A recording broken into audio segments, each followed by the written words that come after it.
বঙ্গ বিজেপির ভাঙন যেন শ্রাবণের ধারার মতোই বয়ে চলেছে। রাজ্য জেলা স্তরে ভাঙন অব্যাহত।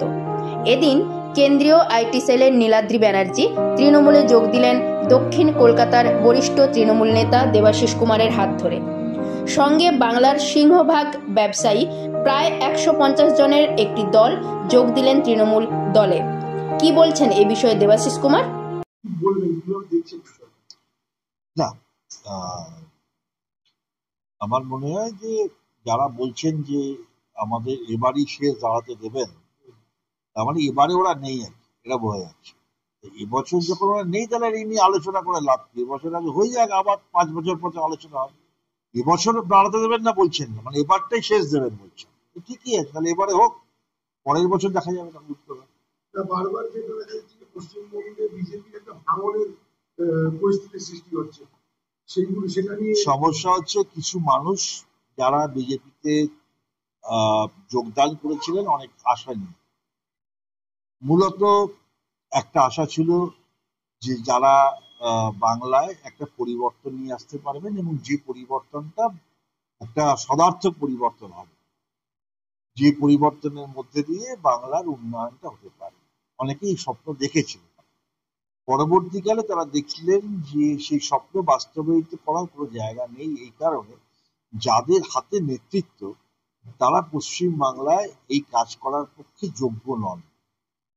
স্বাভাবিকভাবেই মানুষ যারা অনেক স্বপ্ন নিয়ে বিজেপিতে যোগদান করেছিলেন তারা পরবর্তীকালে একটা হতাশার মধ্যে আসেন, এবং যখন তারা বারবার দেখেন যে বাংলার উপরে অনাচার, বাংলার উপরে এই ধরনের প্রতিহিংসা পরায়ণ মনোভাব সরকারের, যেখানে সংবিধান বারবার লঙ্ঘিত হচ্ছে, যেখানে বাঙালি এবং বাংলা ভাষা তার উপর একটা আঘাত আসছে, স্বাভাবিকভাবেই তখন যে স্বপ্ন নিয়ে যারা ভারতীয় জনতা পার্টিতে যোগদান করেছিলেন তারা আজকে মনে করছেন যে বাংলাকে রক্ষা করতে গেলে এদের হাত থেকে পরিত্রাণ আমাদের নিতেই হবে। তার জন্য মমতা বন্দ্যোপাধ্যায় একমাত্র যোগ্য নেতৃত্ব, যার সঙ্গে কাজ করলে বাংলার অস্মিতা রক্ষা হবে।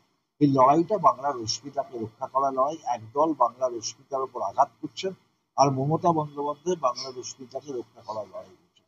ভারতীয় জনতা পার্টি সেই সমস্ত সচেতন এবং যারা রাজ্যকে দেশকে ভালোবাসেন, তাদের কমিটমেন্ট দেশের প্রতি, রাজ্যের প্রতি, সেই কমিটমেন্ট থেকেই তারা মমতা বন্দ্যোপাধ্যায়ের নেতৃত্বে আস্থা রেখে বিজেপির ছেড়ে তৃণমূল কংগ্রেসে যোগ দিচ্ছে। পাশাপাশি প্রধানমন্ত্রী ডিজিটাল ইন্ডিয়া, ডিজিটাল ভারত এরকম বিভিন্ন প্রোগ্রাম তিনি করছেন, ঠিক সেই রকম ধরে যারা ডিজিটালি অনেক বেশি এগিয়ে রয়েছে তাদের আইটি সেলের প্রধান, সেও খবর আছে আপনাদের সাথে যুক্ত হচ্ছে। সেই বিষয়ে আমি দেখুন, আপনার সবাই আমরা জানি যে ভারতীয় জনতা পার্টি ডিজিটাল মিডিয়াকে যেভাবে ব্যবহার করেছেন 2014 সাল থেকে, সেটা তার আগে ভারতবর্ষে সেভাবে কি ভাবেনি ডিজিটাল মিডিয়াকে ব্যবহার করা, এবং তার ফলে অনেক ফলও তারা পেয়েছেন। এবং আজকে মানুষের, আমরা দেখতাম যে আমরা লোকের বাড়ি বাড়ি ঘুরে মানুষের কাছে পৌঁছতে পারছি না বা চেষ্টা করছি, সেখানে একটা দল কোথাও তার কোনো নির্বাচনের পোস্টার নেই, ব্যানার নেই, হোর্ডিং নেই, প্রার্থীর দেখা নেই, কিন্তু ভোট আছে। পরবর্তী হারে দেখা গেল এই ডিজিটাল মিডিয়ার মধ্যে দিয়ে তারা মানুষের সঙ্গে যোগাযোগটা স্থাপন করতে পেরেছিল। সেই মিডিয়া সেলের প্রধানমন্ত্রী যদি জয়েন করেন তাহলে বুঝতে হবে কতটা বিতস্তব্ধ হলে এটা সম্ভব, এবং তারা আসলে মানে আমরাও আমাদের এই ডিজিটাল প্ল্যাটফর্মটাকে আরো শক্তিশালী করতে পারি। দেখুন, আমরা বিজেপির মধ্যে আমাদের যত পয়সা নেই, স্বাভাবিকভাবে ওরা যে পয়সা অর্থ খরচা করতে পারবে সেই অর্থ খরচ করার ক্ষমতা আমাদের নেই, কিন্তু ওদের কাছে অর্থ আছে, আমাদের কাছে আবেগ আছে। লড়াইটা অর্থ বছর আবেগ। আমরা বিশ্বাস করি পৃথিবীতে যত লড়াই হয়েছে আবেগই জিতেছে, অর্থ নয়। যদি আবেগের কথাই বলতে, তাহলে আবেগের লড়াই তো সব থেকে বেশি হচ্ছে বিরোধী দলনেতা, যে আপনাদের সেকেন্ড কমেন্ট ছিল আজকে বিজেপির first in comment in Bengal. আমি আপনাকে একটা কথা বলি, লিডার অফ দ্য অপোজিশন তিনি 4 বছরের বেশি বিধানসভায় বিরোধী দলের নেতা। আমার একটা প্রশ্ন, ভারতবর্ষে আর কোন বিধানসভা আছে যে বিধানসভায় বিরোধী দলনেতা একটাও রাজ্য সরকারের বিরুদ্ধে প্রশ্ন রাখেনি? কোন বিধানসভা আছে? একটা বিরোধী দলনেতা, তার তো প্রথম কাজ অ্যাসেম্বলির মধ্যে সরকারকে চেপে দেওয়া, সরকারের বিরুদ্ধে প্রশ্ন করা, সরকারকে বিব্রত করা। আমার দিক থেকে আমার বলার কিছু নেই, তার দল বুঝবেন, কিন্তু আমার মনে হয় ভারতীয় জনতা পার্টির মূল্যায়ন করা উচিত যে কাকে লিডার অফ দ্য অপোজিশন তারা বানিয়েছে। পার্টিকুলার লিগাল সেল বা আইটি সেল যে সমস্ত মানুষরা ফিরে আসছে তাদেরকে কিভাবে আপনারা ব্যবহার করবেন? যদিও দেখুন, আমরা বিশ্বাস করি মমতা বন্দ্যোপাধ্যায়ের নেতৃত্বে আস্থা রেখে যারা আসবেন তারা যে কাজটা তারা করতে পারেন ভালো করে সেই কাজটা তারা করবেন। আর আইটি সেলের ক্ষেত্রে বিশেষ করে যারা আসছে তাদেরকে আমি অভিনন্দন জানাবো, তার কারণ বিজেপির সর্বভারতীয় আইটি সেলের যিনি দায়িত্বে আছেন তিনি সব থেকে বেশি বাংলাকে অপমান করেছেন। তিনি বলেছেন বাংলাটা কোনো ভাষা নয়, তিনি বলেছেন এটা বাংলাদেশিদের ভাষা। যে আইটি প্রধান তার যদি এই জ্ঞান হয়ে থাকে তাহলে এটা দুঃখের। আমার মনে হয় আইটি যারা জয়েন করছেন অনেকগুলো কারণের সঙ্গে এটাও একটা অন্যতম কারণ, যে মূর্খ লোকের সঙ্গে তার আন্ডারে দল করা কোনো শিক্ষিত লোক তো করতে পারে না। যারা জানি না যে বাংলাটা কি ভাষা কি না ভাষা জানি না, তারা একটা আইটি সেলের প্রধান সাধারণত শিক্ষিত মানুষদের হওয়া উচিত, তারা যদি এই কথা বলেন এটা দুর্ভাগ্য। শেষ প্রশ্ন, বক্তব্য যারা বিজেপির প্রতি বঙ্গ বিজেপির প্রতি বিশেষ করে কি বার্তা? আমাদের একটাই কথা, যারা বাংলাকে ভালোবাসেন, যারা মনে করেন বাংলার প্রতি অবিচার হচ্ছে, যারা মনে করেন যে বাংলার অস্মিতার উপর আঘাত আসছে, তাদের সকলকে আমরা আহ্বান জানাই তারা মমতা বন্দ্যোপাধ্যায়ের নেতৃত্বে বাংলায় অস্মিতা রক্ষার যে লড়াই, বাংলার যে উন্নয়নের যে কাজ শুরু হয়েছে তাতে মমতা বন্দ্যোপাধ্যায়ের সঙ্গে থেকে কাজকে করা। 2016-তে যখন তৃণমূল কংগ্রেস থেকে আমরা ভুল বুঝে পথ ভুলে আমরা ভারতীয় জনতা পার্টিতে আমি গেছিলাম ব্যক্তিগতভাবে, তো সেখানে যাওয়ার পর আমি একটা জিনিস বুঝতে পেরেছি যে এই দলটা বাংলায় রাজনীতি করতে পারে এটা ঠিকই, কিন্তু বাঙালিদের জন্য কখনোই তারা রাজনীতি করেন না, বা বাঙালিদের জন্য বাংলার জন্য তাদের ভাবনা চিন্তা নেই। দ্বিতীয়ত হচ্ছে সাউথ ক্যালকাটার যিনি প্রেসিডেন্ট বর্তমানে যিনি রয়েছেন তার কুকাণ্ড তো সবাই জানে। তো তার দলের মধ্যে বিদ্রোহ ঘোষণা হয়ে গেছে, দেখতেই পাচ্ছেন যে বিভিন্ন মানুষজন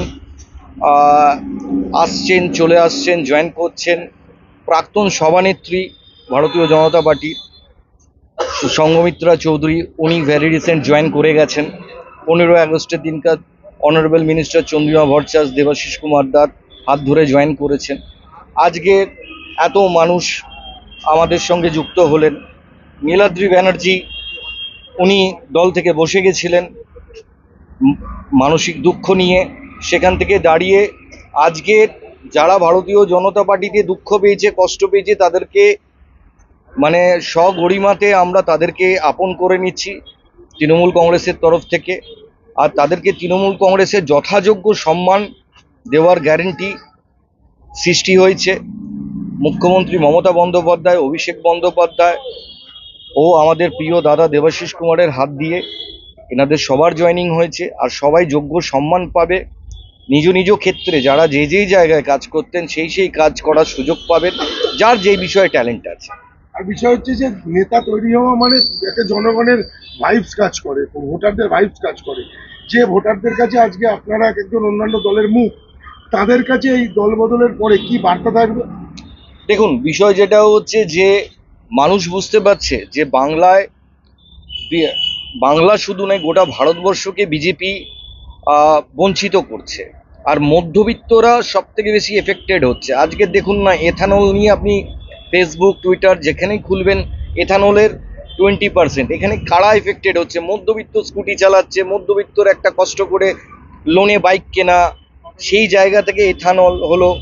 ওদের যে বিভিন্ন পলিসি, ইভেন ওদের জিএসটি পলিসি মধ্যবিত্তকে যেভাবে অ্যাটাক করছে, পার্লামেন্টে দাঁড়িয়ে বলছে এত ছাড়, উল্টো দিক থেকে হচ্ছে তারা বিভিন্ন ট্যাক্সের মারফত, জিএসটির মারফত সেই জায়গাগুলোকে তুলে নিচ্ছে। ব্যবসায়ীরা বলছে আমরা জিনিস বাড়িয়ে দেবো, জিএসটি কমাবো না। আমরা প্রোডাক্টের কোয়ান্টিটি বাড়াবো, জিএসটি কমাবো না, এগুলো বাঙালি মধ্যবিত্তকে এফেক্ট হচ্ছে। বিজেপি কোনোদিনই সাধারণ মধ্যবিত্তর দল ছিল না। আর দ্বিতীয় বিষয় যেটা হচ্ছে, বিজেপি কখনোই হচ্ছে সাধারণ মধ্যবিত্তর কথা চিন্তা করেনি। বাংলায় একমাত্র হচ্ছেন মুখ্যমন্ত্রী মমতা বন্দ্যোপাধ্যায়, উনি চিন্তা করছেন, অভিষেক বন্দ্যোপাধ্যায় চিন্তা করছেন, দেবাশিস কুমার দা চিন্তা করছেন। তাই আমরা আগ্রহী হয়েছি, আমাদের নেতৃত্বে সবাই জয়েন করছে। আপনি আইটি সেলে রয়েছেন, অর্থাৎ খবরের দুনিয়ার আপনি মানুষের কাছে একরকম বার্তা দিলেন, পার্লামেন্ট ইলেকশনে বিধানসভার সময় আরেক রকম বার্তা দেবেন। সাংবাদিকতার প্রতি মানুষের বিশ্বাস থাকবে বলে মনে করছে? 100 বার থাকবে প্রথমত। সেকেন্ড হচ্ছে, দেখুন, একটা সবথেকে বড় জিনিস হচ্ছে আমরা ডিজিটাল ইন্ডিয়া বলি সবাই। ডিজিটালের মেন উদ্দেশ্য হচ্ছে utilization to the correct place for the people, যাতে লোক অবধি পৌঁছায়। আমাদের চেষ্টা ওটাই থাকবে, সবাই মিলে জুড়ে আমাদের লিডার দেবাশিস কুমারের অনুপ্রেরণায়, যে আমরা যাতে লোক অবধি পৌঁছাতে পারি। লোকের জন্য যেই জিনিসগুলো প্ল্যান করা, সেইগুলো যাতে লোক অবধি প্রতিটি ঘরে ঘরে মানুষের মোবাইলের আর সোশ্যাল মিডিয়ার মাধ্যমে যাতে সবাইকার ঘরে অবধি পৌঁছাতে পারে। আর হ্যাঁ, মানে একটা প্র্যাকটিক্যাল কথা, অনেক দিন হয়ে গেছে ওই পলিটিক্স অফ রিলিজন এবার বাদ দিই, এবার একটু পলিটিক্স অফ গ্রোথ। কারণ ইউথ আর ইয়াং মানে যতজন আছেন, তারা এখন আর ওই জাত পাত এগুলো নিয়ে লড়তে চায় না। তারা চায় একটা ভালো এমপ্লয়মেন্ট, তারা চায় ভালো কাজ, তারা চায় হচ্ছে গ্রোথ ওরিয়েন্টেড একটা গভর্নমেন্ট অ্যাডমিনিস্ট্রেশন। আমাদের ফোকাস সেটাই থাকবে যে ডিজিটাল মিডিয়ার মাধ্যম দিয়ে আমরা যাতে গ্রোথ আর একটা ডেভেলপমেন্ট ওরিয়েন্টেড ইউথ আর একটা কালচার তৈরি করতে পারি। প্রতিটা ইলেকশনের সময় প্রত্যেকটা হাউসের একটা করে পলিসি থাকে, সেই পলিসি অনুযায়ী খবর তৈরি হয় এবং সম্প্রচার হয়। ডিজিটাল মিডিয়া সেরকম ভাবে এখনো পর্যন্ত উঠে দাঁড়িয়ে না দাঁড়াতে পারলেও, সেক্ষেত্রে আপনারা কি নতুন কোনো প্রসেস বা অবশ্যই policy আনবেন? নতুন অনেক স্ট্র্যাটেজি আছে, অনেক প্রসেস আছে, অ্যান্ড আমাদের স্ট্র্যাটেজি খুব পজিটিভ স্ট্র্যাটেজি। আমরা বিভিন্ন প্ল্যান করে রেখেছি, ধাপে ধাপে সবাই দেখতেও পাবে, জানতেও পারবে যে আমাদের মানুষ অবধি যে পৌঁছানোর রাস্তাটা, সেটা আরো কতটা আমরা সহজ করে দিতে পারি। আমাদের প্রতিটি কাজ, আমাদের কর্মীর প্রতিটি যে এফর্টটা যেটা তারা দেয়, সেটা যাতে প্রতিটি মানুষ দেখতে পায় আর আরো মানুষ যাতে জুড়তে পারে। আমাদের বিভিন্ন স্ট্র্যাটেজিস, প্ল্যান সবই প্ল্যান করা আছে, টাইম টু টাইম সবাই দেখতে পাবে।